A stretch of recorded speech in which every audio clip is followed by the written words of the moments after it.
ഇമ്മാതിരി ഓരോന്നൊക്കെ കാണുമ്പോഴാണ് ചേച്ചി പ്രതികരിച്ച് പോന്നെ. അടുക്കളയിൽ നിന്നതാ. ഈ ന്യൂസിനകത്ത് ഇത് കണ്ടപ്പോൾ എനിക്ക് നിങ്ങളോടൊന്ന് പറഞ്ഞില്ലെങ്കിലുണ്ടല്ലോ എനിക്ക് ഉറക്കം വരത്തില്ല.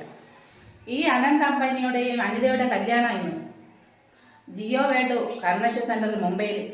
അതിന് 4 വശത്തുള്ള കടകൾ 4 വശത്തേക്ക് അടച്ചിട്ടിരിക്കുക. അവിടെ ഈ കുഞ്ഞു കുഞ്ഞു കടകൾ അതിന് 4 വശത്തോളം. ചേച്ചി പോയിട്ടുണ്ട് അവിടെ കൺവെൻഷൻ സെന്ററിലേ. ഇവിടുത്തെ കമ്പനിയുടെ അവിടുത്തെ ഓരോരുത്തരും ഓരോ സാധനങ്ങൾ കൊണ്ടുവയ്ക്കുന്നത് കാണാൻ വേണ്ടിയിട്ട് പോയപ്പോൾ എന്നെ കൂട്ടിയിട്ട് പോയി. അപ്പം ചേച്ചിക്കാരെ അവിടെയുള്ള കടകളെല്ലാം കൊച്ചു കൊച്ചു കടകളാണ്. അവത്തങ്ങൾ 2 ചായ ഒക്കെ കൊടുത്ത് വിറ്റിട്ട് ആ പൈസ കൊണ്ട് കുടുംബം പുലർത്തുന്നിടത്ത് അത് 4 ദിവസത്തേക്ക് അടച്ചിട്ടിരിക്കുക. ഇങ്ങനെ വല്ലതും കൊടുത്തിരുന്നെങ്കിൽ അവരുടെ വീട് പച്ച പിടിച്ചാണ്. അത് കൊടുത്തോ ഇല്ലയോ നമുക്ക് എങ്ങനെ അറിയാം? ഞാൻ നിങ്ങളോടൊരു സംശയം ചോദിക്കട്ടെ. ഈ സാധാരണക്കാർ കല്യാണം കഴിക്കുന്നതും പണക്കാർ കല്യാണം കഴിക്കുന്നതും ഒരുപോലെ ഇല്ലയോ? പണമുള്ളവർ നല്ല സ്വർണം വരട്ട് ഇങ്ങനെയൊക്കെ ആഡംബരമായിട്ട് കാണിക്കും, പാവപ്പെട്ടവർ സാധാരണ രീതിയിൽ കാണിക്കും. പക്ഷേ എങ്ങനെയൊക്കെ പോയി കഴിഞ്ഞാൽ അവിടെ ചെല്ലുമ്പോൾ കോഴി നുള്ളി തെളിക്കുന്ന പോലെ